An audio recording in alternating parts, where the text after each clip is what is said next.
बोलिए प्रेम से श्री सद्गुरु महाराज की।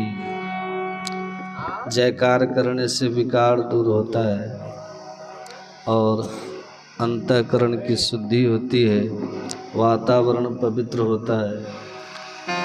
इसलिए श्रद्धा और प्रेम के साथ हम लोग गुरु महाराज की जय ध्वनि करें उच्च स्वर में।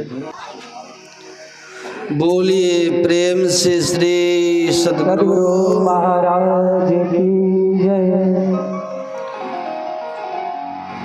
ध्येयं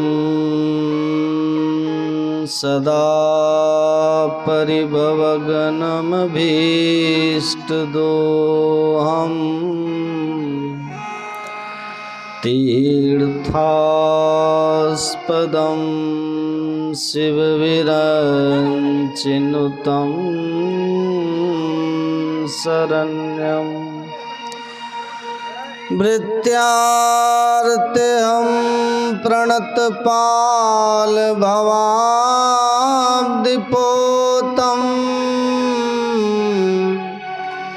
वन्दे महापुरुष ते चरणारविन्दम्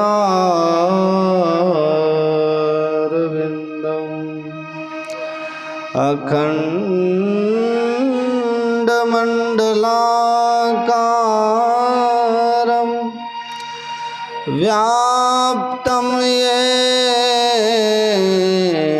चराचरम् तत्पदं दर्शितं येन तस्मै श्री गुरुवे नमः। नित्यशुद्धं निराभासं निराकारं निरञ्जनं नित्यबोधं चिदानन्दं गुरुं ब्रह्म नमाम्यहम्। बोलिए प्रेम से श्री सद्गुरु महाराज की जय। परमाराध्य श्री सद्गुरु महाराज के युगल पावन श्री चरणों में बारंबार नमन। मंचासीन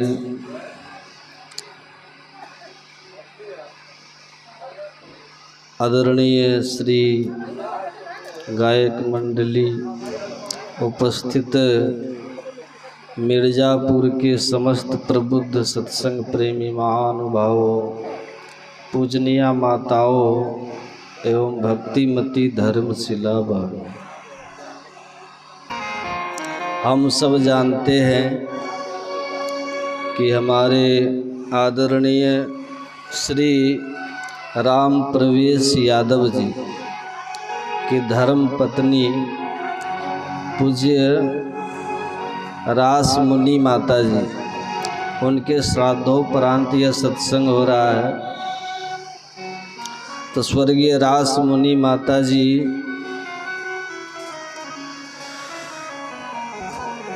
के आत्मा के शांति हेतु आयोजित यह सत्संग में उपस्थित, देखिए इस शरीर का जन्म और इस शरीर की मृत्यु, इस शरीर का स्वाभाविक लक्षण है। जन्म लिया, परिवर्तन शुरू हुआ, प्रगति होने लगी, कुछ समय तक के लिए संसार में बना रहा, फिर एक निश्चित अवधि के बाद उसमें ह्रास होने लगता है, शरीर कमज़ोर पड़ने लगता है और एक दिन राम नाम सत्य हो जाता है। एक दिन मृत्यु हो जाती है। पंच भौतिक पदार्थ से ये शरीर बनता है। जैसे आप पुआ बनाते हैं ना, पुआ, उसमें मैदा, केला, दूध, पानी है ना माता जी। पुआ कैसे बनाते हैं? काजू किशमिश को काट के उसमें मिला देते हैं, फिर तेल में फ्राई करते हैं, घी में पकाते हैं, तो बन गया क्या? पुआ। उसी तरह जो हम लोग का जो शरीर है ये भी 5 पदार्थ के तत्व के मिल के बनता है। कौन कौन? क्षिति, जल, वायु, जल, मिट्टी, अग्नि और हवा। ये 5 तत्वों से ये शरीर बनता है। लेकिन इसके अंदर में इस शरीर को बनाए रखने के लिए जो ज्ञानमय तत्व होता है उसको क्या बोलते हैं? बोलिए ना, क्या बोलते हैं? जीव बोलते हैं। वो बढ़ना, ह्रास होना, परिवर्तन होना, मरना उसमें होता नहीं है।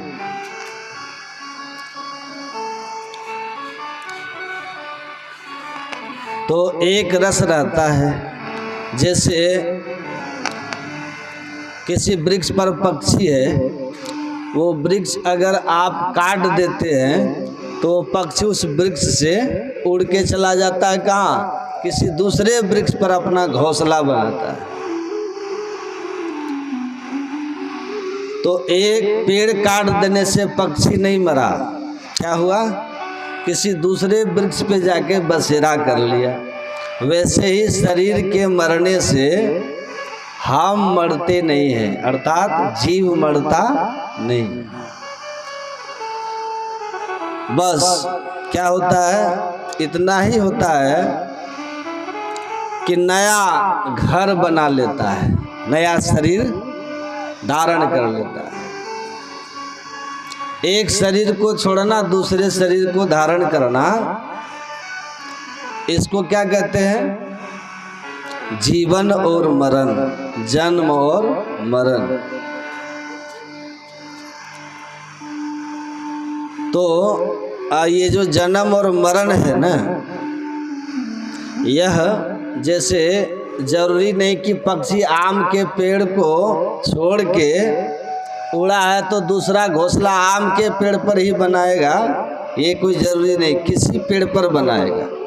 वैसे ही जरूरी नहीं कि जीव जो इस मनुष्य देह को छोड़ा है तो वो मनुष्य देह में ही आएगा, ये कोई जरूरी नहीं है। जैसे अनेक तरह के वृक्ष होते हैं वैसे ही अनेक तरह के शरीर होते हैं। 84 लाख प्रकार के शरीरों में ये जीव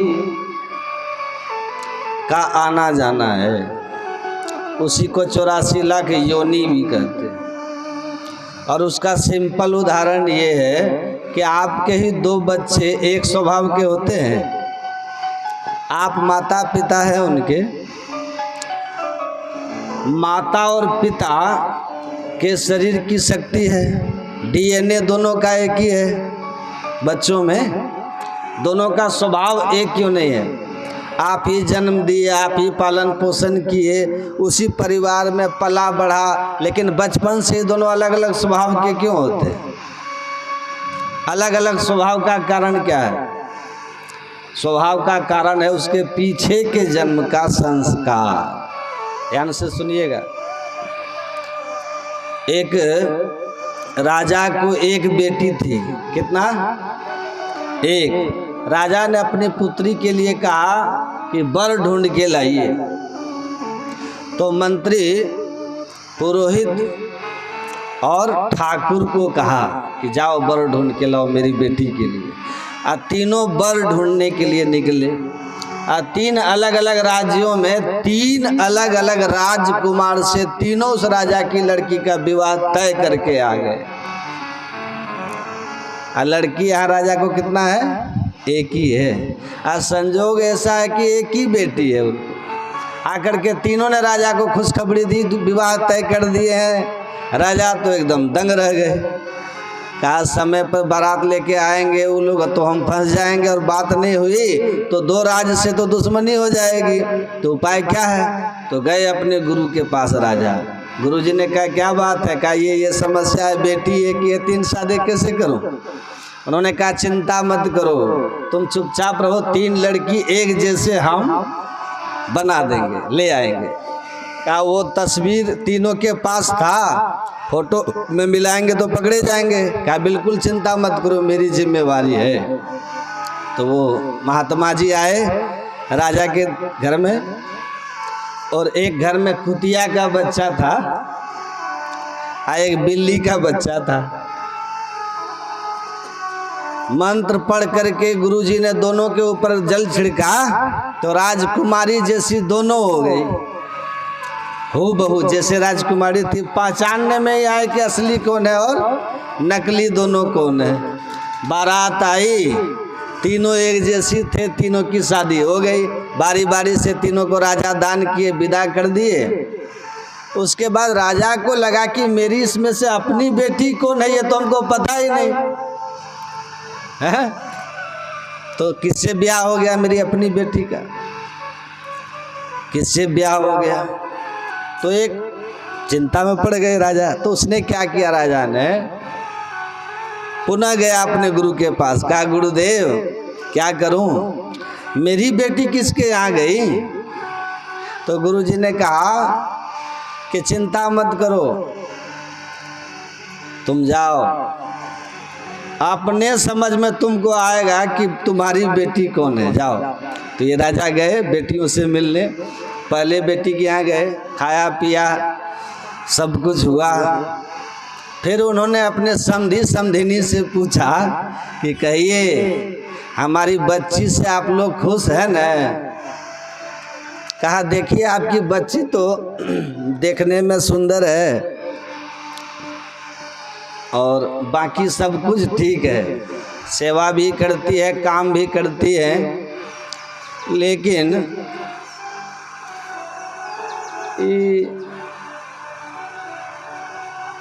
आप अपनी बेटी को पता नहीं क्या एगो बुराई सिखा दिए हैं। जहाँ बर्तन में दूध देखती है बस मुंह लगा के पीने लगती है, मुंह लगा के पीने लगती है। अब आप लोग बताइए तो कौन होगी वो?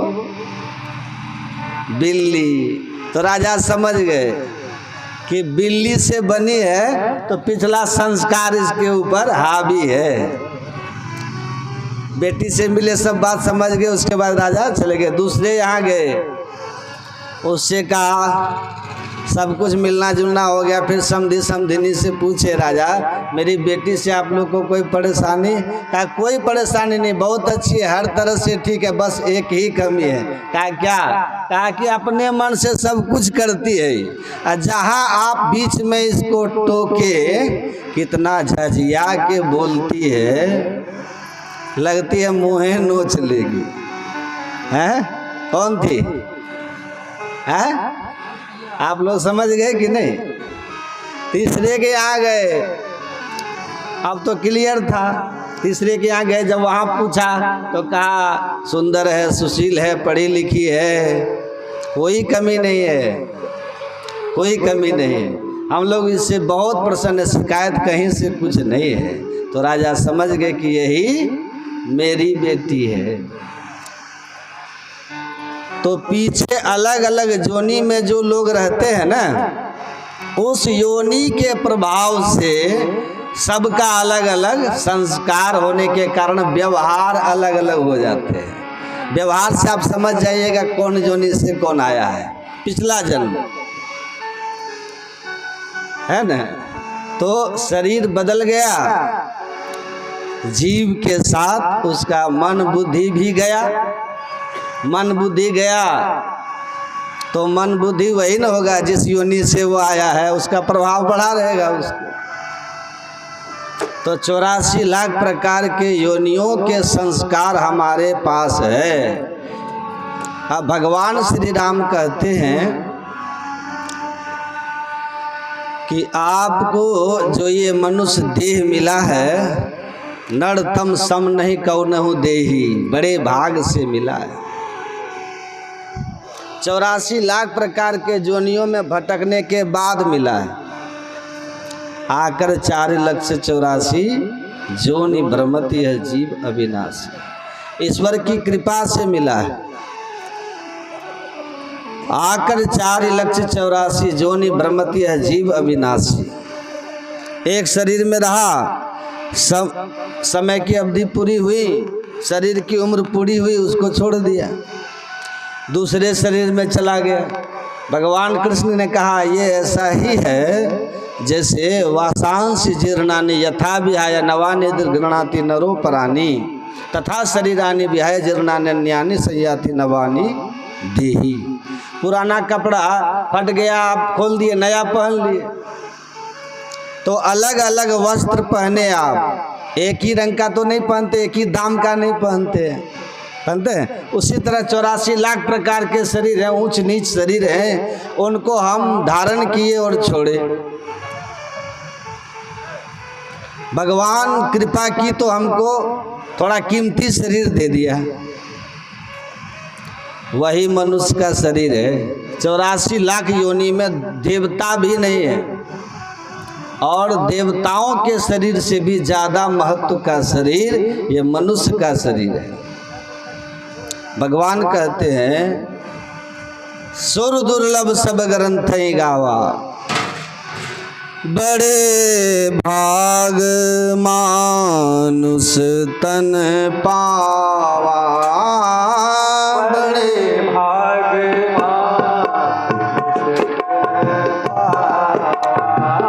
बड़े भाग मानुष तन पावा, बड़े भाग मानुष तन पावा। सुर दुर्लभ सब ग्रंथ गावा, सुर दुर्लभ सब ग्रंथ गावा, सुर दुर्लभ सब ग्रंथ गावा, सुर दुर्लभ सब ग्रंथ गावा, बड़े भाग मानुष तन पावा, बड़े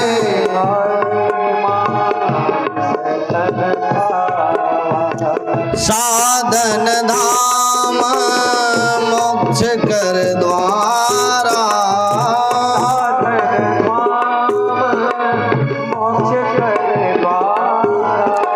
साधन धाम मोक्ष कर द्वारा,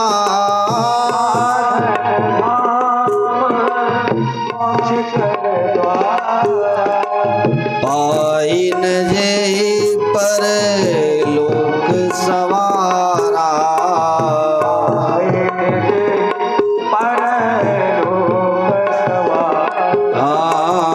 पाइन जेहि पर लोक सवारा।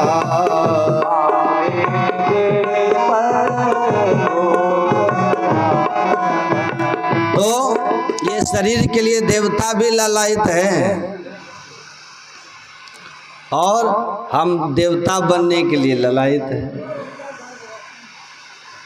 सोचिए, तो कहा कि मनुष्य शरीर पाकर के देवता बनना चाहता है, वो समझदार आदमी नहीं है,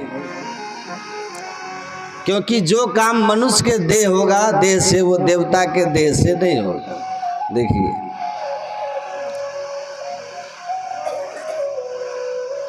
ये जो शरीर है ये साधन धाम मोक्ष कर द्वारा, साधनों का धाम है। नीच साधन कीजिए नीच बन जाइए, उच्च साधना कीजिए और उच्च बन जाइए। गुरु महाराज कहते थे कि रविदास जी का जन्म कौन सा ऊंचे कुल में हुआ था, कबीरदास कौन पढ़े लिखे थे, लेकिन दुनिया में जो सम्मान कबीर और संत रविदास को है वो कितने लोगों को है।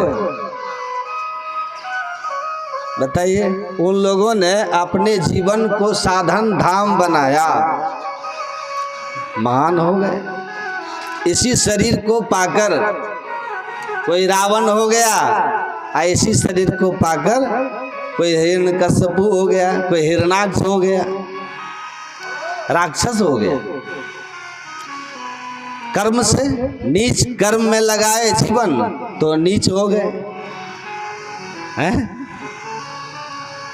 तो भगवान की कृपा से 84 लाख योनि में भटकते हुए जीव को मनुष्य का दे दिया राम भगवान परमात्मा ईश्वर अल्लाह खुदा गॉड ने, और इस शरीर को दे करके कहा नर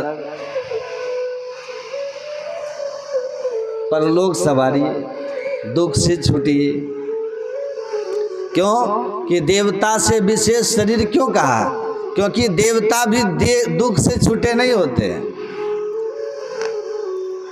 जैसे ही उनका पुण्य समाप्त होता है, स्वर्ग से उनका पतन हो जाता है, फिर वे भी चले जाते हैं कौन सी जोड़ी में पता नहीं।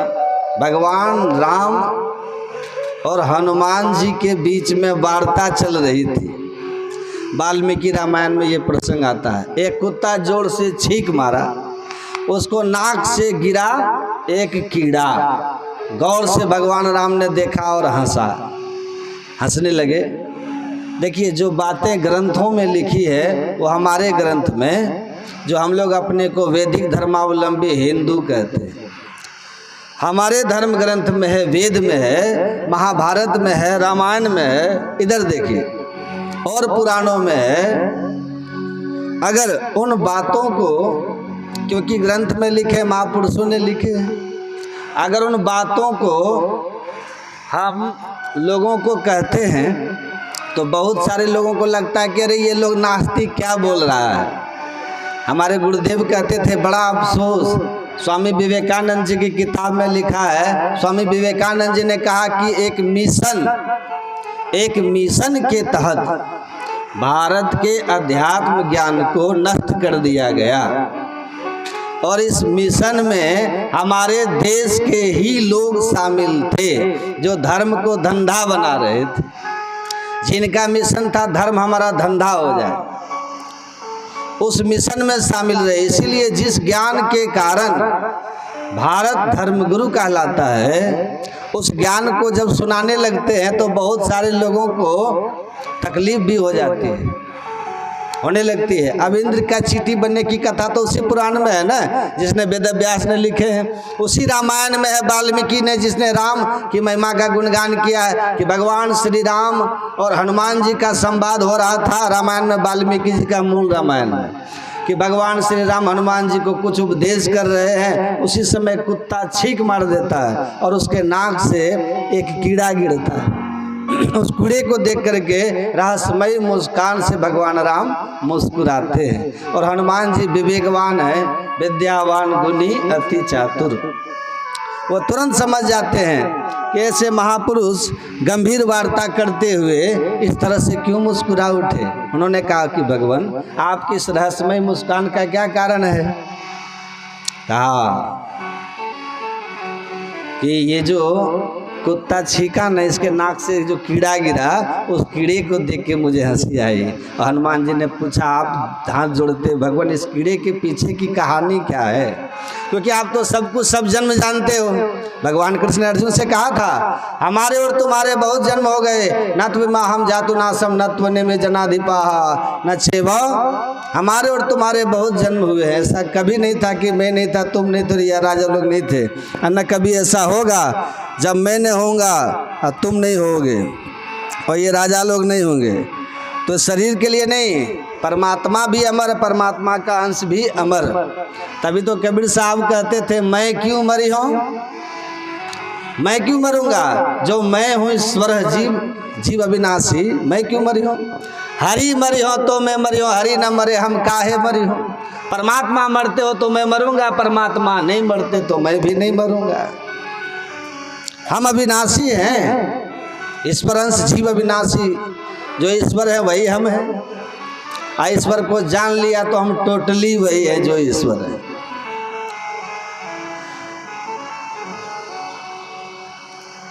तो कहते हैं ये जो है कुत्ता के नाक से कीड़े की क्या कहानी है, आप तो सबका सब कुछ जानने वाले हो। तब भगवान श्री राम ने कहा, हनुमान जी आप बहुत ही बुद्धिमान हैं, आपने ठीक समझा। ये जो कुत्ते के नाक से निकला हुआ कीड़ा है ना, ये किसी दूसरे कई ब्रह्मलोक हैं, रोम रोम ब्रह्मांड में देखत तुलसीदास। ये एक ब्रह्मांड के एक ब्रह्मा विष्णु महेश है, ऐसे करोड़ों ब्रह्मांड हैं जिनका कोई गिनती नहीं है। ये प्रकृति का पसार कहाँ तक है। कहा ये किसी एक ब्रह्मांड के ब्रह्मा थे, इनका पुण्य छीन हो गया, ब्रह्मांड का प्रलय हुआ। और जो कभी ब्रह्मा का पद पर बैठ करके प्रकृति की उत्पत्ति का भार लिए हुए था किसी एक ब्रह्मांड का, देखो आज ये कुत्ते के नाक के कीड़े तक की यात्रा कर चुका है, कीड़े तक की यात्रा पर आ गया। यही बात अभी आपको सुना रहे थे कि आप ब्रह्मा भी बन गए तो कुत्ते के नाक के कीड़ा बनने से नहीं बच सकते, विष्णु बन के नहीं बच सकते। सबकी कथाएं हैं और ये किसी और ग्रंथों में नहीं है, किसी ईसाई या इस्लामिक ग्रंथों में नहीं है, जहाँ ब्रह्मा विष्णु महेश के संबंध में इन बातों का चर्चा है, इंद्र के बारे में चर्चा है। ये आप और हमारे धर्म ग्रंथ में है। किम अन्य ही काल ने ध्रुते ही कल्पावते विष्णुवाद भी। जब हिरणाक्ष का वध हो गया, हिरणाक्ष के वध पर जब सब रो रहे थे, तब वहाँ लिखते हैं सुखदेव जी महाराज कि अरे देखो ये क्या कह रहे हैं कि हिरणाक्ष जैसा बलि कैसे मर सकता है। ये लोग काल की महिमा को नहीं जानते। काल इतना बलि है कि कल्प के अंत पर वैष्णवादि भी ब्रह्मा विष्णु महेश को भी निगल जाते हैं। तो ये क्या चीज़ है? हिरणाक्ष क्या है? ये भागवत महापुराण में है। हिरणाक्ष वध प्रकरण भागवत खरीद के आप लोग पढ़ लीजिएगा। तो मैं जब ये सब कहता हूँ तो लोग आश्चर्य करते हैं। एक आदमी आके बोले कि आप लोग क्यों बोलते हैं ये सब। मैंने बोला कि वेद व्यास जी से जाके झगड़ा कीजिए, हाँ, वाल्मीकि से जाके लड़ाई कीजिए, बेकार की चीज़ें हैं ये। इन लोगों ने क्यों लिखा? भाई पुस्तक है तो पूरा सिलेबस पढ़ेंगे ना। अच्छा विद्यार्थी तो पूरा सिलेबस पढ़ता है। सेलेक्टिव पढ़ने वाले का हर बार थोड़ी भाग साथ देता है। कभी न कभी गैस फेल भी होता है और आप भी फेल हो जाएंगे। तो ग्रंथों में लिखा है कि इन सब से आपको मोक्ष नहीं होने वाला है, क्योंकि ये स्वयं मोक्ष पद में नहीं है, ये स्वयं जन्म मरण से मुक्त नहीं है देवी देवता। तो ये क्या दे सकते हैं आपको? तो ये आपको संसार दे सकते हैं। ये ट्यूनिंग ठीक नहीं लग रहा है। इनकी तप तपस्या से करके प्रसन्न कर लीजिएगा तो ये संसार की वस्तु आपको वर के रूप में दे सकते हैं, बेटा दे सकते हैं, नौकरी दे सकते हैं, धन भी दे सकते हैं, है ना। अच्छा मांगना भी लोगों को आना चाहिए कि किससे क्या मांग रहे हैं। हमारे गुरुदेव कहते थे राजा मांगने के लिए कहे तो क्या मांगिएगा? क्या मांगिएगा? प्रधानमंत्री से 5 किलो गेहूं दे दीजिए, प्रधानमंत्री की भी बेइज्जती है। तो जो परम पिता है, परमात्मा हैं, उनसे क्या मांगिएगा? कबीर साहब कहते क्या मांगू कछु थिर न रहा है। क्या मांगू कछु थिर न रहाई, क्या मांगू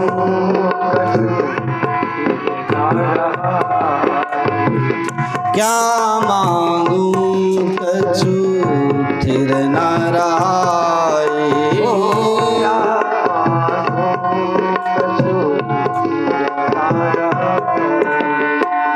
देखत नैन चलो जग जाई,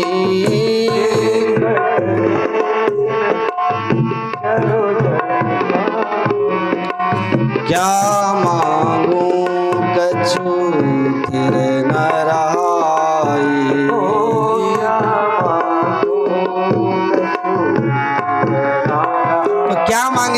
रायबीर साहब कहते क्या मांगू कछु थिर न रहाई, देखत नैन चलियो जग जाई।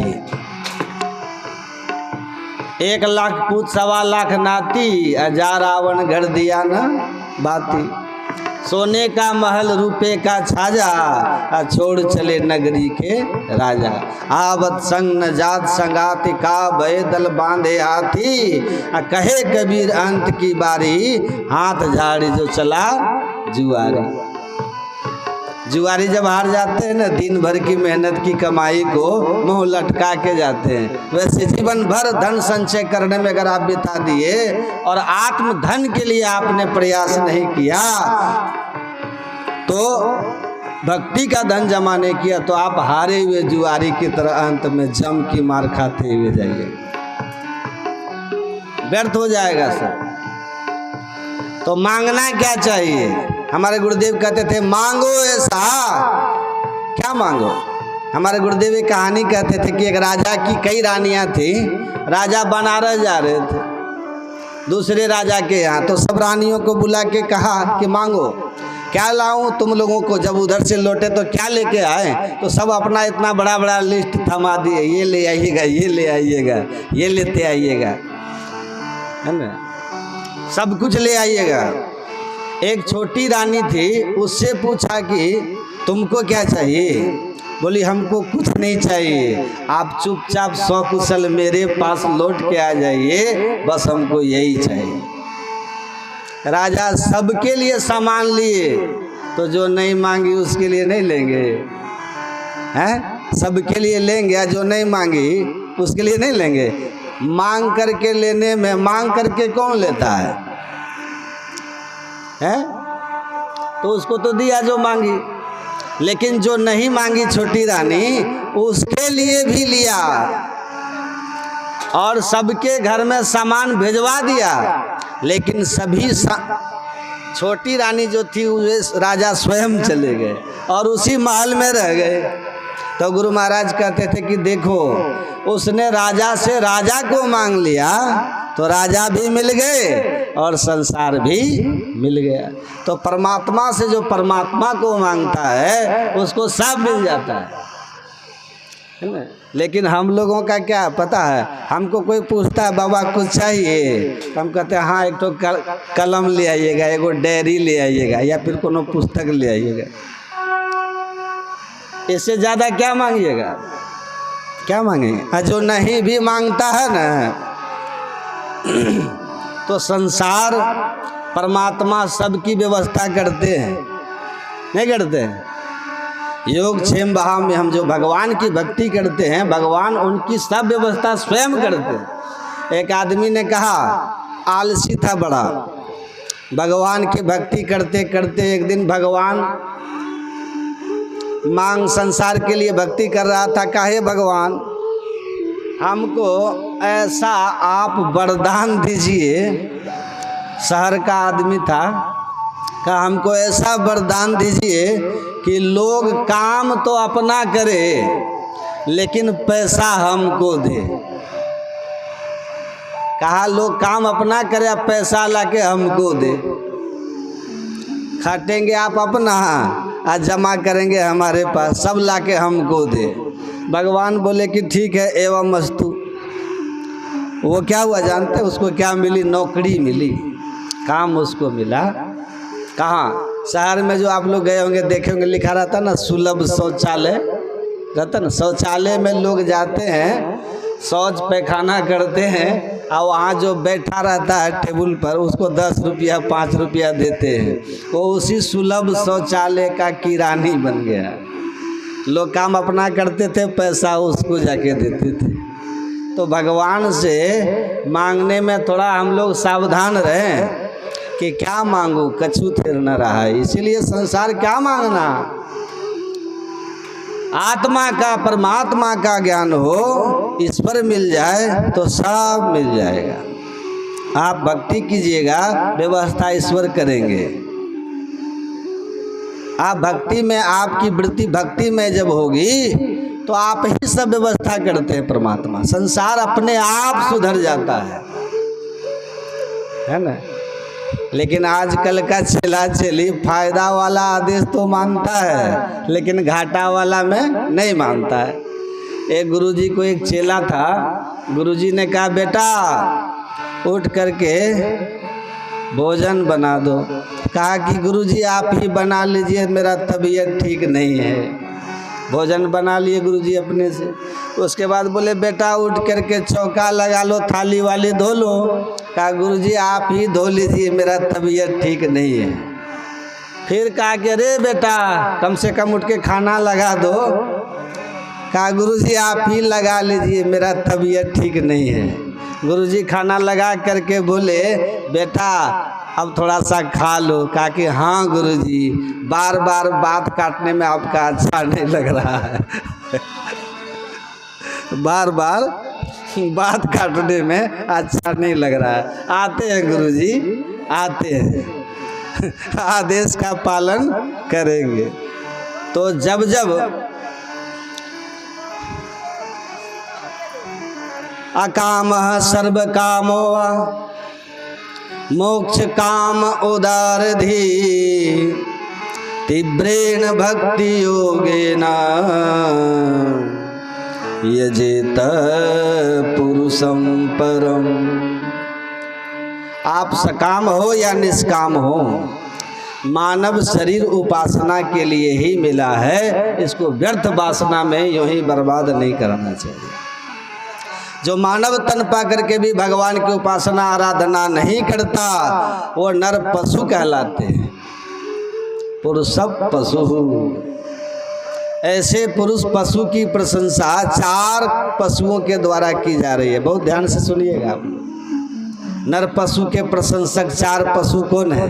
सविटवरा होस्ट करई संस्कृत पुरुष पशु। सविटवरा होस्ट करई अर्थात सबसे पहला प्रशंसक है स्वान। स्वान मतलब कुत्ता। ये किसकी तारीफ करता है? जब हम छोटी छोटी सी बातों पर आपस में लड़ने लगते हैं, झगड़ने लगते हैं, गाली गलौज करते हैं, तो कुत्ता जब हमको झगड़ते देखता तो मन में खुश होता है कि भाई सकल सूरत भले ही हमसे न मिले पर स्वभाव तो हमारे ही खानदान का मिल रहा है। दूसरा कुत्ता दूसरे मोहल्ले से निकल नहीं सकता, कोई लड़ाई नहीं झगड़ा नहीं, फिर भी सब हाथ धो के पीछे पड़ जाते अनावश्यक। तो ऐसे लोगों से कुत्ते बड़े खुश होते हैं अपना सजातीय गुण देख करके। दूसरा प्रशंसक कौन है? बिटबरा मतलब ग्राम्य सुअर, विष्ठा भोगी। वो किसकी प्रशंसा करता है? जिनका जीवन का एक ही लक्ष्य है पेट भरो। कहीं से भी मिले, कुछ भी मिले, कैसा भी मिले, झूठ बोल करके मिले, धोखा दे के मिले, ठग के मिले, पर पेट भरो। खाते खाते अन्न से पेट भर गया तो चारा खाने लग गए, कोयला खाने लगे, जो मिल जाए सभी खा जाए। ऐसे लोगों को देख करके विडवरा कहता भाई हम भी पेट भर रहे हैं और ये भी पेट भर रहे हैं। सुगर कहता है देखिए हम पापी पेट के नाम पर कितना पाप करते हैं। हम तो उन पशुओं से भी गए गुजरे हैं। पशु यदि किसी के घर में या किसी के खेत में चरेगा, कुछ खाएगा तो उतना ही खाएगा जितना पेट में बन जाएगा, उससे ज़्यादा घोटाला पशु नहीं कर सकता। पर हम लोग तो पापी पेट के नाम पर 7-7 पीढ़ियों की व्यवस्था बनाने में लगे रहते हैं, पूरे देश को भी खा करके डकार नहीं लेते। कितना बड़ा पेट हमारा बन चुका है। तो वो विटवरा सुअर ऐसे पापियों की प्रशंसा करते, जिनके जीवन का कोई उद्देश्य ही नहीं, कोई लक्ष्य ही नहीं, केवल पापी पेट के लिए ही जी रहे हैं, घोटाले कर रहे हैं। तीसरा प्रशंसक है ऊंट। थोड़ी सी पद प्रतिष्ठा पैसा प्राप्त हो गया तो गर्वे न तुंगस्य, अहंकार में सीना ताने मुंह उठाए चले जा रहे। साधु संत विद्वानों को प्रणाम करने में भी पोजीशन खराब हो जाती है। ऐसे अहंकारियों को देख करके ऊंट बड़ा खुश होता कि चाल चलन तो बिल्कुल हमसे ही मिलता जुलता है। ऊंट भी ऐसे मुंह उठाए के चलता है ना, इसलिए वो तारीफ करता है अहंकारियों की, अपना सजातीय गुण देखकर। चौथा प्रशंसक है गधा, मतलब खर। गधा किसकी प्रशंसा करता है? गधा के समान परिश्रमी कोई नहीं। कितनी मेहनत करता है गधा? मिट्टी ढोता है, ईंट ढोता है, जो लाद दो सब ढोता रहता है, जिंदगी भर ढोता है। पर जिसके लिए वो इतना जीवन भर परिश्रम किया, वही एक दिन जब वो गधा उसकी सामर्थ्य नहीं रह जाती ढोने की, तो डंडा मार करके भगा देता है। क्यों? ये गधा अब ढोने लायक नहीं रहा, तो मार के भगा देता है। आज तक किसी गधे को कोई पुरस्कार नहीं मिला कि वाह भैया तुम जैसा मेहनती कोई नहीं। इतना परिश्रम करने के बाद भी बेचारा गधा का गधा ही रहा। कोई सम्मान, कोई पुरस्कार नहीं मिला आज तक गधे को। तो गधा भी कहता है जैसे हम भार ढोते रहे वैसे तुम भी ढोते रहो।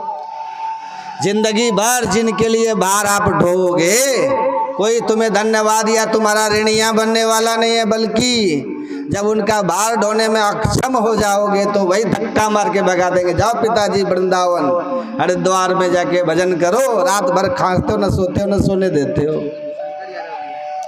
पूरे घर में अशांति तुम्हारे कारण है। तो जिसने जीवन भर घर का भरण पोषण करके आपको लालित पालित करके तुम्हारे जीवन का बोझा ढोया, वही आज बोझा लगने लगते। ऐसा नहीं होता तो ये वृद्धाश्रम न खुलते। सामर्थ्यवान होकर के भी संतान आजकल के माता पिता को बोझा समझ के घर से निकाल देते हैं। जब माता पिता ही बोझा लगते हैं तो और किसको कौन क्या करेगा, कौन सेवा करेगा? जब जन्म देने वाली माता पिता की सेवा नहीं हो रही है। इतनी स्वार्थ की पराकाष्ठा पे लोग पहुंच गए। पशुता कहते हैं इसको। पशु की तरह अगर आप हैं, जहाँ किसी संबंध, रिश्ता, व्यभिचार, अपने बच्चों के प्रति कर्तव्य, अपने माता पिता के प्रति कर्तव्य का भाव नहीं है, तो क्या है? पशु है। गाय को देखते हैं बगल में, पशु बच्चे को जन्म दे देती है। पशु बड़ा हो जाता है, जन्म देने वाली माँ बूढ़ी हो गई, बीमार है, उसको बच्चे को मतलब होता है पशुओं में कि माँ बीमार है घास ला के दे दे। मर भी गई तो उधर अपना खा रहा है, कोई फर्क नहीं पड़ता पशुओं में। ये पाश्विक प्रवृत्ति है और ऐसी प्रवृत्ति हम लोगों को नहीं होना है। हमको हम दो हमारे दो, हम दो हमारे दो नहीं। जो हम दो को जन्म दिया वो क्या काशी मथुरा हरिद्वार जो वो कहाँ जाएंगे? जो हम दो हमारे दो को जन्म दिया है। बहुत अधिक नहीं कहना चाहता हूँ, मन को दुख होता है, मन को अच्छा नहीं लगता है। थोड़ा बहुत स्वभाव नहीं जमता है सास ससुर का, तो सीधा अलग होने का ही प्रस्ताव आता है। सोचो, अलग होने के बाद वो बूढ़ी माँ बाप कैसी जिंदगी गुजारते हैं। जिस माँ ने बचपन से पाल पोस के बड़ा किया, अंगुलियां जलती थी फिर भी गरम गरम रोटी पूड़ी बना बना के खिलाई, आज वो बुढ़ापे में माँ अपने हाथों से रोटी सेकती है, सुबह का भोजन शाम को करती है, शाम को बचा हुआ अगले दिन खाती है। इसमें बहुत नाम होता है बेटा बहू दोनों का, और किसी से मतलब नहीं। लेकिन एक स्त्री को तो दूसरी स्त्री का दर्द समझना चाहिए, एक माँ को तो दूसरी माँ की पीड़ा समझनी चाहिए। बस ये सबसे बड़ा कष्टप्रद हो गया है आजकल। कोई किसी के दर्द को अनुभव ही नहीं करता, कोई किसी के दर्द को महसूस नहीं करता, फील नहीं करते, सोचते ही नहीं कि भाई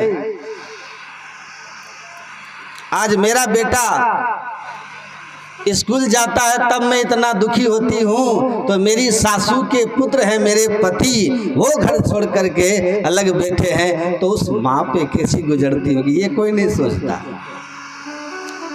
आज मैं अपने बेटे के लिए कल्पना कर रही हूँ कि मेरा बेटा बड़ा होगा, बहू लाएगा, मैं देखूंगी मेरे बेटे बहू दोनों घर में रहेंगे, मेरे को भोजन बना के देगी बहू, मैं उनको देखूंगी, वो मेरी सेवा करेगी। आज आप ऐसी कल्पना कैसे सोचो, आपके सास ने भी तो ऐसी कुछ कल्पना की होगी।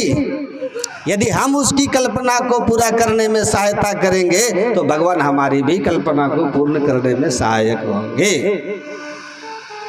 मैं ये कोई उपदेश नहीं दे रहा हूं या मैं कोई दोषारोपण नहीं कर रहा हूं, ये दोषारोपण नहीं कर रहा हूं, लेकिन इसको सोचिए। गलती सबकी है, बेटों की भी गलती है, सबकी गलती है, मैं ये नहीं कहता, लेकिन इतना जरूर कहना चाहता हूं, एक माई दूसरी माँ का दर्द तो अनुभव करे। तो मेरा युवा पीढ़ी से एक अनुरोध है, आप बहुत टाइट हो, आपके पास 10 से 15 मिनट का ही समय हो और अगर उससे पूजा करते हो आप, तो मेरी तरफ से आज से पूजा करना बंद कीजिए, दिया बत्ती भी बंद कीजिए, मंदिर भी मत जाइए। लेकिन आपके घर में जो बड़े बुजुर्ग हैं, चाहे आपके दादा दादी हो, नाना नानी हो, माता पिता हो, उनके साथ 10 से 15 मिनट बैठिए, बात कीजिए। आप जो कह रहे होंगे वो शायद उन्हें समझ में नहीं आए, वो जो कहेंगे आप नहीं समझ पाएंगे, कोई फर्क नहीं पड़ता।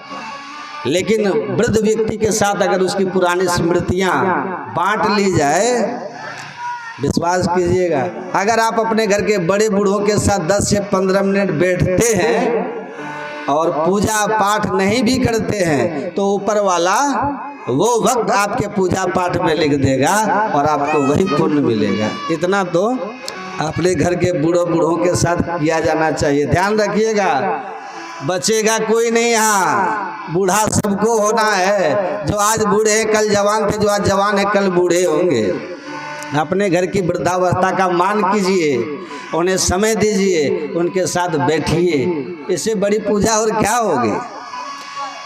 तो ऐसा नहीं कीजिए, सास ससुर को माता पिता की तरह आदर दीजिए, सम्मान कीजिए, सेवा कीजिए। और सास ससुर को भी चाहिए कि बेटी के 1000 दोष छिपाती है, बहू का प्रचार करती है।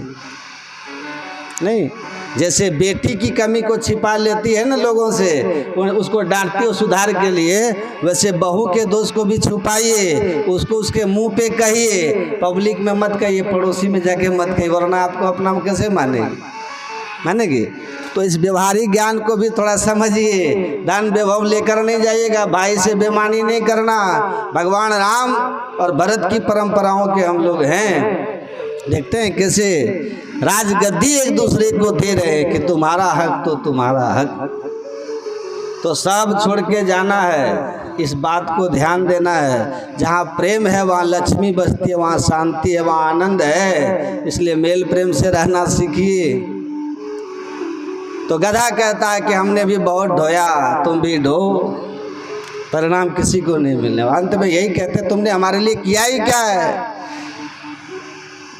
बोलिए श्री महाराज। तो ऐसे नर पशुओं की 4 पशु प्रशंसा करते हैं। सविट बरा होस्ट करे संस्कृत पुरुष पशु। इसलिए मानव जीवन केवल खाने पीने सोने के लिए नहीं है। जिस उद्देश्य से प्रभु ने दिया है उस लक्ष्य को मत भूलिए। जीवस्व तत्व जिज्ञासा। जीव का उद्देश्य तत्व को जानना है। खाना पीना आहार निद्रा भय मैथुन पशु में मनुष्य में बराबर है। उससे ऊपर उठ के यदि आपने कुछ अपने नहीं सोचा, नहीं जाना, तो नर में और पशु में क्या अंतर रह गया। ज्ञाने ने हीना या धर्मे ने हीना पशु भी समाना।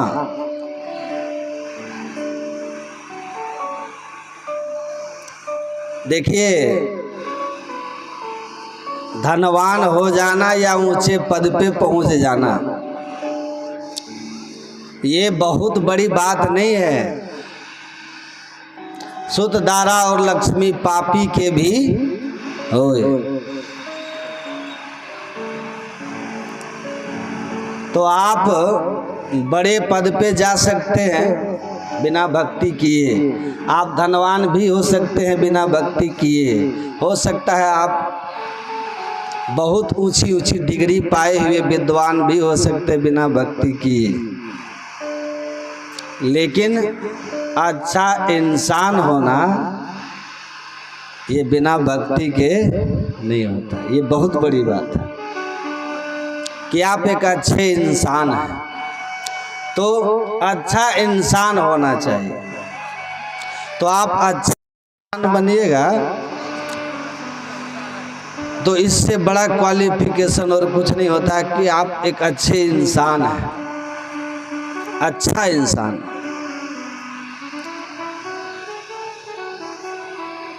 मनुष्य के जीवन का उद्देश्य ही यही है, अच्छा इंसान बने। खाना पीना सोना ये मनुष्य का जीवन का लक्ष्य नहीं है, ये तो जीवन की यात्रा के साधन हैं। खाना पीना सोना। आप घर से चले थे प्रयागराज कुंभ के लिए, बढ़िया बिस्तर लेकर के, खान पान का कुछ नाश्ता पानी सब संग में लेके चले थे। नाश्ता पानी बहुत सुंदर था। अब बैठ करके खाने में इतने मस्त हो गए कि प्रयागराज जाना ही भूल गए। जगह बहुत प्यारी लगी और भोजन भी बहुत स्वाद आ रहा था। भैया अब तो यहीं खाओ, यहीं तांडू पट्टा सो जाओ। पता चला उधर कुंभ पूरा हो गया, इधर तांडू पट्टा सोते ही रास्ते में घूमते रह गए। तो आप लक्ष्य भ्रष्ट हो गए ना। आए थे हरि भजन को, होटल लगे कपास, चले थे कुछ करने के लिए, करने लगे कुछ और। तो ये मार्ग भ्रमित हो गए ना, पथभ्रष्ट हो गए। तो आपको भगवान ने मनुष्य शरीर दिया है अपनी प्राप्ति के लिए। 84 लाख योनियों में केवल मनुष्य है जो अपनी मेधा शक्ति के प्रयोग से उस परम तत्व को जान सकता है, उस प्रभु को पा सकता है। जानवर क्या जानेंगे, वो तो खाएंगे पिएंगे सोएंगे, इससे ज्यादा उनका विवेक इतना काम नहीं करता है। भोग भोगने में मनुष्य से ज्यादा पशु कुशल होता है, हमसे ज्यादा खाता है, हमसे ज्यादा बच्चे होते हैं। तो भोग भोगने से ही कोई महान नहीं हो जाते। तो मनुष्य की इतनी महिमा क्यों है? बोले एक ही विशेषता है कि मनुष्य जो कर सकता वो पशु पक्षी नहीं कर सकते। भगवान ने एक विशेष विवेक बुद्धि मनुष्य को दी है, जिससे वो जीवन रहस्य को जान सकता है, जिसको जानने के बाद आना जाना ही हमेशा के लिए खत्म हो जाता है, स्वरूपस्थ हो जाता है। तो जीवस्व तत्व जिज्ञासा, मनुष्य का जीवन उसी तत्व को जानने के लिए ही मिला है, न कि खाने पीने के लिए मौज मस्ती के लिए मिला है। आहारार्थम कर्म कुर्यात् मनुष्यः, आहारम कुर्यात् प्राण संहारणार्थम, प्राणाः संहारयाः तत्व जिज्ञासनार्थम, तत्वं ज्ञात्वा यस्य भूयो न जन्मः, आहारम कुर्यात्। अर्थात हर व्यक्ति कर्म काय के लिए कर रहा है कि खाएं पिए मस्त रहे। कुछ करेंगे नहीं तो खाएंगे क्या? हर व्यक्ति कहता है महाराज क्या करें, पापी पेट का सवाल है, ये पेट के लिए गोरख धंधे करने पड़ते। तो हम लोग कर्म काय के लिए कर रहे हैं? ताकि पेट भर के भोजन मिले। आहारम कुर्यात्, आहारार्थम कर्म कुर्यात् मनुष्य, मनुष्य आहार के लिए कर्म करता है। तो प्रश्न किया आहार क्यों करते हो? बोले आहारम कुर्यात् प्राण संहारणार्थम, आहार नहीं करेंगे तो प्राण कैसे बचेंगे? अन्नमय कोश का ही शरीर है, खा करके ही तो जिंदा रहेंगे। खाने को नहीं मिला तो भूखे मर जाएंगे। इसलिए आहारम कुर्यात् प्राण संहारणार्थम, प्राणों की रक्षा के लिए आहार करते हैं। तो प्रश्न उठा प्राणों की रक्षा क्यों करते हो? बोले प्राणाः संहारयाः तत्व जिज्ञासनार्थम, बोले प्राणों की रक्षा करेंगे ताकि शरीर ठीक रहेगा। और शरीर जब प्राणों के द्वारा संचालित हो रहा है तो प्राण रहेंगे तो जीवन रहेगा, और जीवन रहेगा तभी तो उस तत्व को हम जान पाएंगे। तत्व जिज्ञासनार्थम, तत्व को जानने के लिए हम प्राणों की रक्षा कर रहे हैं। तो तत्व क्यों जानना चाहते हो भाई? बोले तत्व को इसलिए जानना चाहते हैं कि तत्वम जिज्ञास्यम येन भूयो न जन्मः, तत्व की जिज्ञासा इसलिए रखते हैं क्योंकि जिस दिन हमने उस तत्व को जान लिया उसके बाद न भूयो न जन्म, जन्म मरण के चक्कर से हम हमेशा के लिए छुटकारा पा जाएंगे।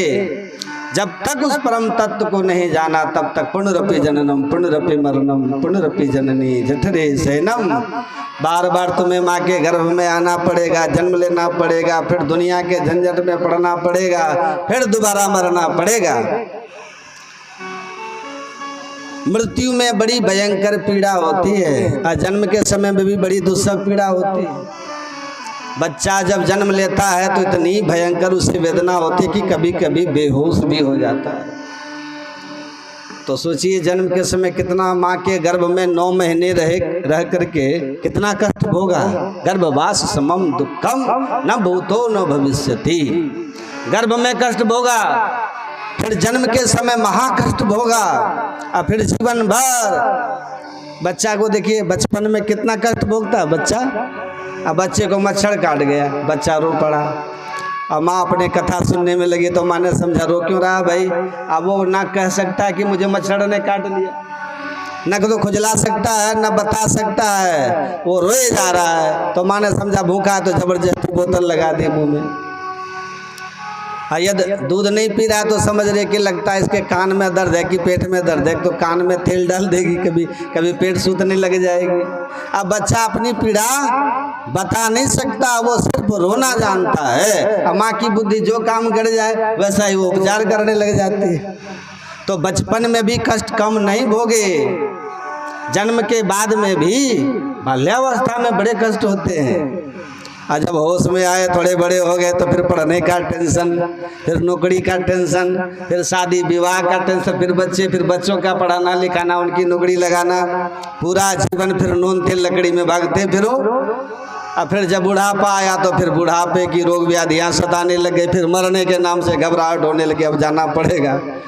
तो ये संसार का ये चक्र चल रहा है और इस चक्र से बाहर तभी निकल पाओगे जब उस परम तत्व को जान जाओगे। बिना ऋतिक ज्ञानान मुक्ति ही, अपने आप को जाने बिना, उस तत्व को समझे बिना आप मुक्त होने वाले नहीं। 2 पाटन के बीच में साबुत बचा न कोई। जन्म मरण की ये जो जैसे चाकू पुराने जमाने में माताएं पीसती थी ना, चकिया पीसे है ना, सांप पीस जाता था उन दोनों पाटों के बीच में हैं। परंतु कभी कभी 2 पाटों के बीच में भी लोग बच जाते हैं, दाना बच जाता है। कौन?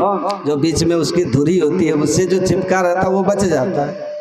और गेहूं तो सब पिस गए, बचा कौन? बोले जो उस केंद्र से जुड़ा हुआ था वो बच गया।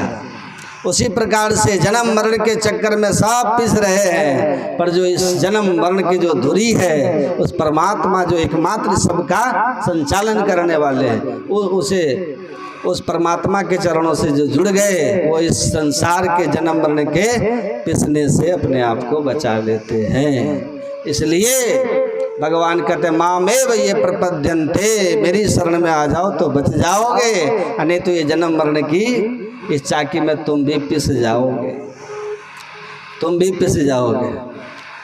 तो हमको इस संसार में आकर के संत लोग कहते हैं ईश्वर की भक्ति करो। 1 का अंक है सबसे पहले ईश्वर की भक्ति, और तब सब साधन है शून्य। धन पद पैसा पत्नी बच्चा कार मोबाइल जो कुछ भी है ये जीरो है। ये ईश्वर की भक्ति करते हुए जीवन में ये सब साधन आएंगे तो आपका सुख 10 गुना बढ़ते जाएगा, और न भी आए तो भी आप ईश्वर भक्ति का सुख अपने आप में अनंत है। परमात्मा मिलेंगे तो अनंत सुख मिलेगा, उसके पहले ईश्वर भक्ति करते हुए इन सुखों से आपका जीवन ज़्यादा सुखमय होगा, इन साधनों से। और ईश्वर की भक्ति के बिना ये सब साधन अगर जीवन में आ गए तो भी जीरो ही रहेंगे। भीतर से आप कभी सुख शांति को आनंद को अनुभव नहीं कर पाएंगे। कोई न कोई तन दुखी, कोई धन दुखी, कोई चित्त उदास, एक एक दुख सभी को सुखी राम का दास। तो सुख अगर चाहिए तो ईश्वर की भक्ति कीजिए। भगतिहीन नर सब सुख कैसा, लवन बिना बहु व्यंजन जैसा, है ना। तो और ये भक्ति कल पर मत छोड़िए, आज कीजिए। कल करे सो आज कर, आज करे सो अब, पल में परलय होएगा बहुरी करेगा कब।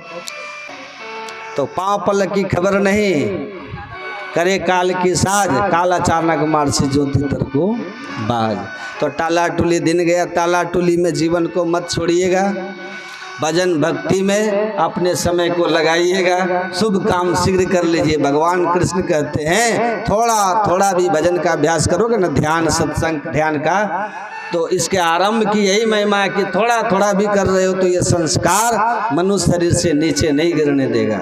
शरीर छूटेगा, स्वर्ग जाओगे, फिर मनुष्य शरीर में आओगे। नेहा विक्रम नास्वस्ति प्रत्यवायो न विद्यते, स्वल्पम अभ्यस्य धर्मस्य त्रायते महतो भयात्। थोड़ा थोड़ा भी इसका अभ्यास महाभय में जाने से आपको बचा लेगा, नीच जोनी में जाने से बचा लेता है। इसलिए शतम विहाय भोक्तव्यम सहस्रम स्नान, सहस्रम स्नान माचरेत, लक्षम विहाय दातव्यम कोटिम त्यक्त्वा हरिम स्मरेत। बस 2 मिनट में खत्म कर रहे हैं।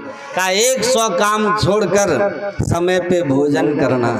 शरीर माध्यम खलु धर्म साधनम, शरीर स्वस्थ रहेगा तभी ना कुछ कर पाइएगा। बीमार शरीर से कुछ होता है? तो 100 काम छोड़ दो लेकिन भोजन समय पे करो। धन कमा रहे हो और शरीर नष्ट हो जाए, अब पता चला कि धन कमाने में शरीर का ध्यान नहीं रखे, अब बाद में कमाया हुआ धन सब किडनी ट्रांसप्लांट करा रहे हैं, फिर वही धन कहाँ लगा रहे हैं? शरीर में लगा रहे। तो उससे बेहतर था ना शरीर का ध्यान करते हुए बिना गंजन कराए शरीर का, और धन थोड़ा कम ही कमा लो, बाद में शरीर का गंजन भी और करोड़ों खर्च करने से बेहतर है ना। तो संत लोग कहते हैं 100 काम छोड़ करके समय से भोजन करना, स्वास्थ्य पर ध्यान देना। फिर कहा 1000 काम छोड़ करके स्नान करना, मतलब भोजन से ज़्यादा महत्व स्नान का। तो स्नान भी करना है, ठंडा हो चाहे गर्मी हो।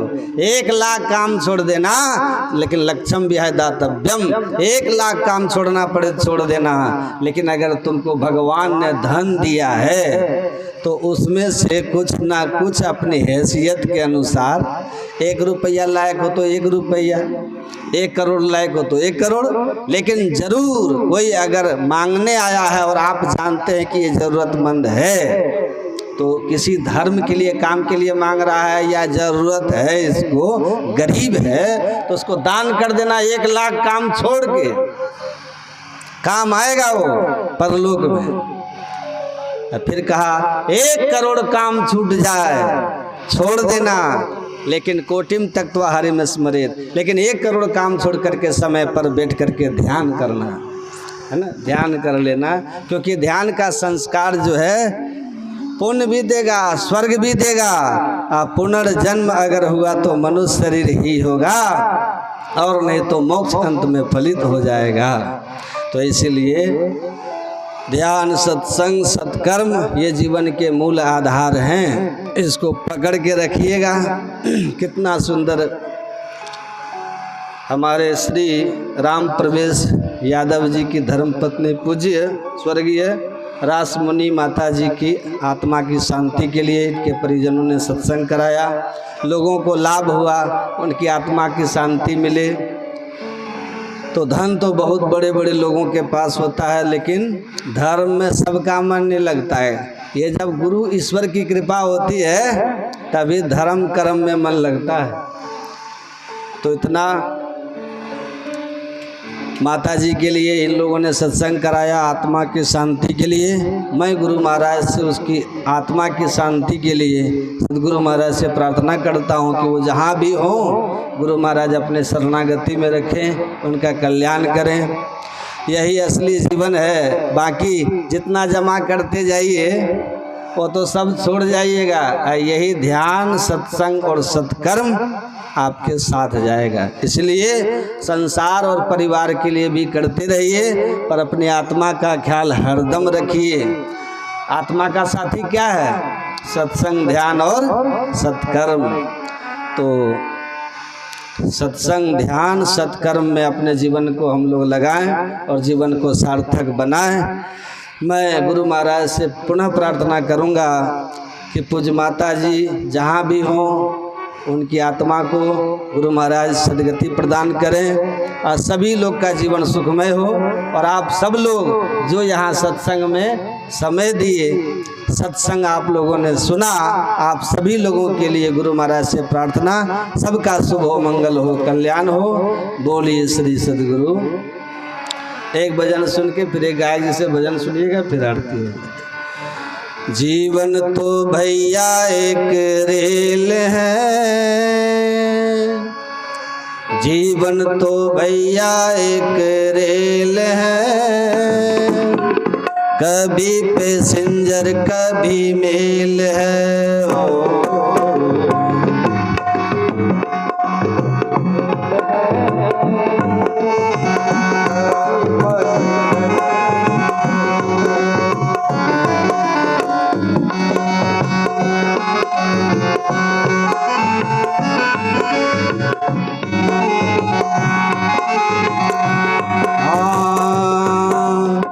जीवन तो भैया एक रेल है, जीवन तो भैया एक रेल है, कभी पैसेंजर कभी मेल है। ओ जीवन तो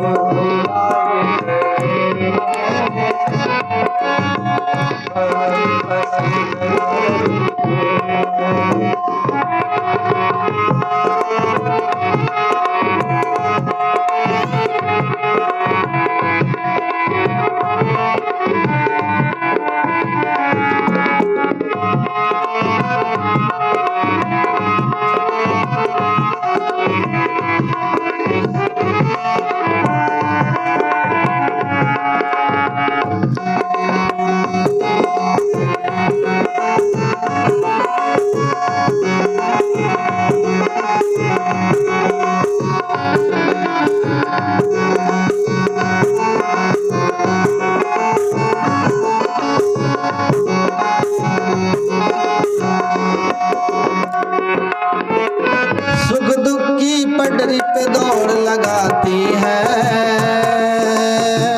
सुख दुख में पटरी पे दौड़ लगाती है। हाँ, सुख दुख की पटरी पे दौड़ लगाती है, मंजिल तक हमको ये पहुंचाती है। ओ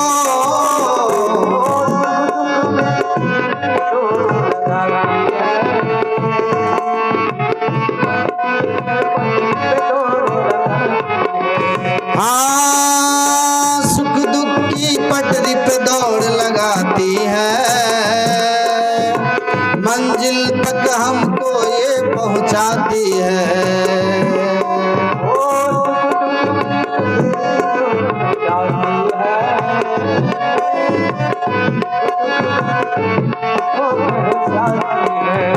हाँ, सांसों का जब तक इसमें तेल है, सांसों का जब तक इसमें तेल है, कभी पैसेंजर कभी मेल है। ओ जीवन तो भैया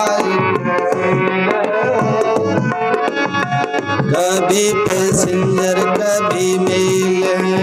ओ जीवन तो भैया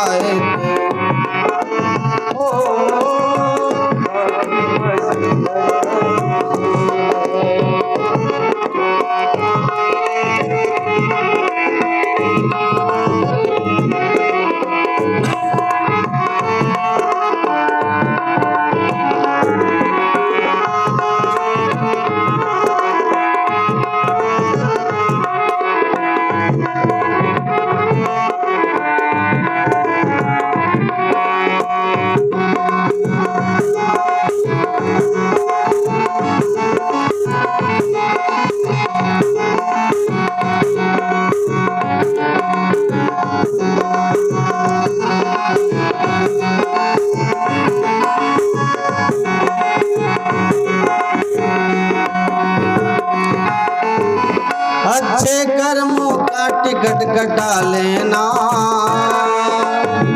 मांगे जो टीटी तो दिखला देना। अच्छे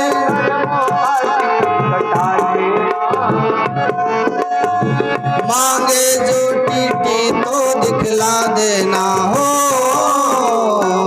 अच्छे कर्मों की टिकट कटा लेना, मांगे जो टीटी तो दिखला देना।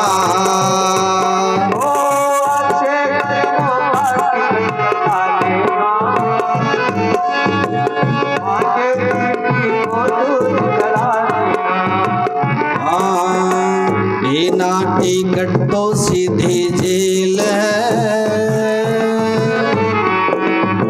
बिना टिकट का सीधी जेल है,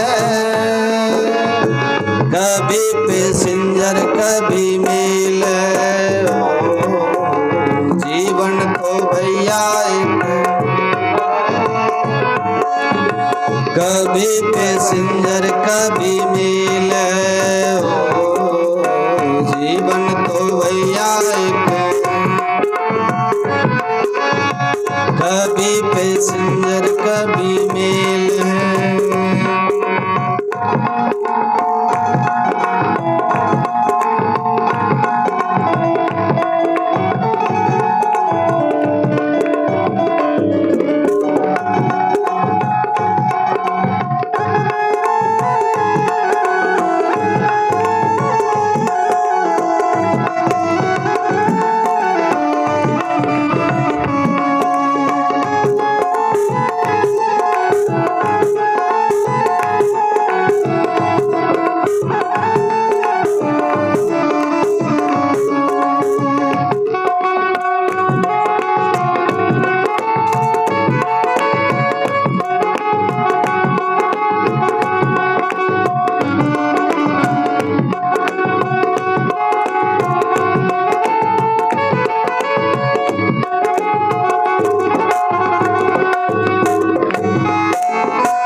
बिगड़ते हैं,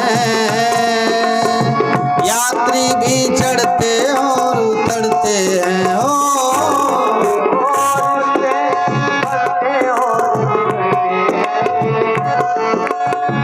यात्री भी चढ़ते और उतरते हैं, और रिश्ते भी बनते और बिगड़ते हैं। यात्री भी चढ़ते और उतरते हैं हो।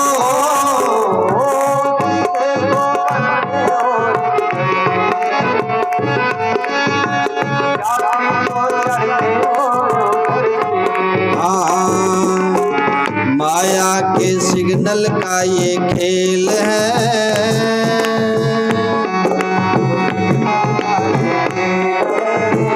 ओ माया के सिग्नल का ये खेल है, कभी पैसेंजर कभी मेल है। ओ जीवन तो भैया एक रेल है, कभी पैसेंजर कभी मेल है। ओ जीवन तो भैया एक रेल है, कभी पैसेंजर कभी मेल है। ओ जीवन तो भैया एक रेल है, कभी पैसेंजर कभी मेल है, कभी पैसेंजर कभी मेल है। कभी पैसेंजर कभी मेल। बोली प्रेम से श्री सद्गुरु महाराज की।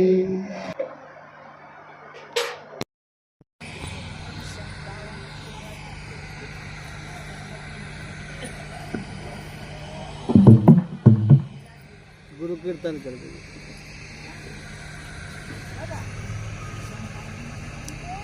टाइम से कहाँ